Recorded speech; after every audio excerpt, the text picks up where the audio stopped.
V লিখবো, ভিটা আমরা এমন ভাবে লিখবো, ঠিক আছে? দেখো এই ওকে।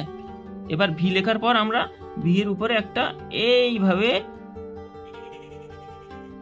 দাগ দেব, ঠিক আছে? তারপর এখান থেকে এর আর এই দাগের বরাবর ঠিক এইভাবে একটা এই করে দেব। হলো। আমরা দ্বিতীয় আরেকটা স্টেপ করব। দ্বিতীয় আরেকটা ঠিক একটু ছোট্ট করে ঠিক এইভাবে দ্বিতীয় স্টেপ করব। তৃতীয় স্টেপ আরেকটা আমরা তৃতীয় স্টেপ দেব। তৃতীয় স্টেপটা এইভাবে বেঁকিয়ে এইভাবে দেব। ওকে, এই হয়ে গেল আমাদের আইসক্রিম। এবার আমরা আইসক্রিমটা কি করব? এখান থেকে ঠিক এইভাবে একটা দাগ দেব, এইভাবে একটা দাগ দেব, আর এইভাবে একটা দাগ দেব, ঠিক আছে?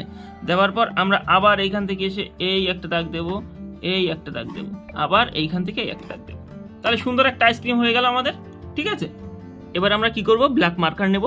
ব্ল্যাক মার্কার নিয়ে আমরা দাগের উপর দিয়ে দাগটাকে আমরা মেনটেন করে সুন্দর করে মার্জিনের উপর দিয়ে আমরা মার্জিনটা টেনে নেওয়ার চেষ্টা করব, ঠিক আছে?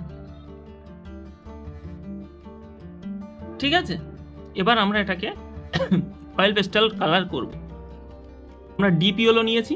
ডিপ ইয়েলো নিয়ে আমরা প্রত্যেকটা এইভাবে সুন্দর করে আস্তে আস্তে, যাতে দাগের বাইরে না যায়, মার্জিনের বাইরে, সেটা আমরা দেখে দেখে দেখে দেখে কালারটা দেব। আর যদি কোনো বুঝতে অসুবিধা হয় তাহলে আমরা অবশ্যই কমেন্ট করে জানতে চাইবো যে কিভাবে আমরা, কোথায় অসুবিধা আছে, আমি সেটা সলিউশন করার চেষ্টা করে দেবো, ঠিক আছে? এবার আমরা যদি একটু ভ্যারাইটিস কিছু করতে চাই তাহলে একটাতে আমরা কমলা দেব।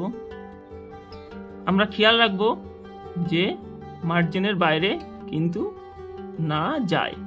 ওকে,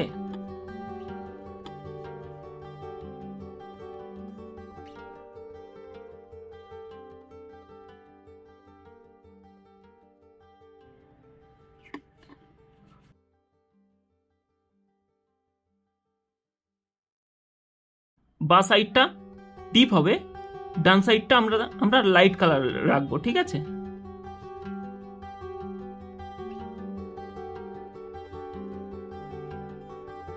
এই হয়ে গেল আমাদের আইসক্রিম।